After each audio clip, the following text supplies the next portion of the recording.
Okay dear friends, आज मैं आपको 11 क्लास का हिंदी कोर का ओले आंधियारी चैप्टर में जिसको बेबी हालदार ने लिखा इसके बारे में ऑब्जेक्टिव क्वेश्चन कराने वाला हूँ, जो बर्मा का है प्रैक्टिस सेट। उसी से ध्यान देंगे।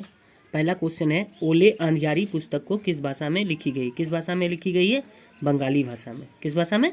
बंगाली भाषा में। कहता है कि इसके घर कार्य करने पर बेबी हालदार के जीवन में अनेक परिवर्तन आए। तो ये हैं तातूस।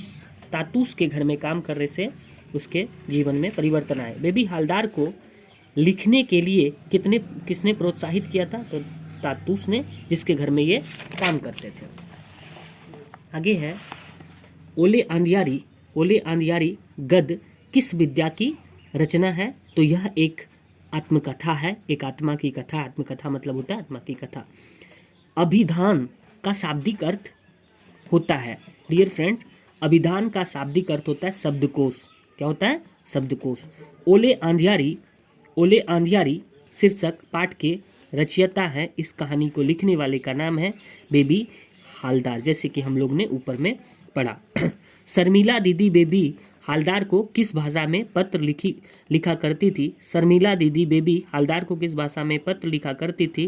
तो ये थी हिंदी भाषा में। ओले आंधियारी शीर्षक पाठ के अनुवाद है, प्रबोध कुमार ने इसके अनुवाद को किया है, क्योंकि वो बंगाली भाषा में था, इसको हिंदी भाषा में प्रबोध कुमार ने किया था।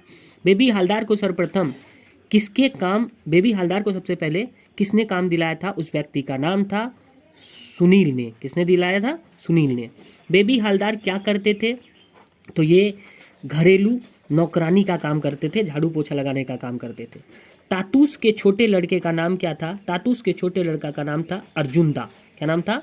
अर्जुनदा, जिसके घर में वो काम किया करते थे। ओले आंधियारी का शाब्दिक अर्थ होता है अंधेरे में उजाला। अंधेरे में उजाला। तातूस किस रूप में कार्यरत थे? तातूस किस रूप में कार्यरत थे? तो शिक्षक के रूप में, और शिक्षक के घर में वो नौकरी करते थे, जिसके कारण उसे पढ़ना लिखने के लिए प्रोत्साहित किया और वो पढ़ने लिखने लग गया। ओले आंधियारी शीर्षक आत्मथांस में से किसके जीवन संघर्ष का वर्णन है? तो बेबी हालदार के जीवन का संघर्ष के बारे में इस चैप्टर में बताया गया है। पति के घर त्यागने के बाद बेबी हालदार को किसकी चिंता सताने लगी थी? तो तीनों बच्चों की पालन पोषण की, काम की तलाश की, मकान के किराए की, इनमें से सभी चीज़ों की। आगे आइए। बेबी हालदार किस घर में काम करने लगी? वहाँ के सेवानिवृत्त साहब को यह क्या कहकर संबोधित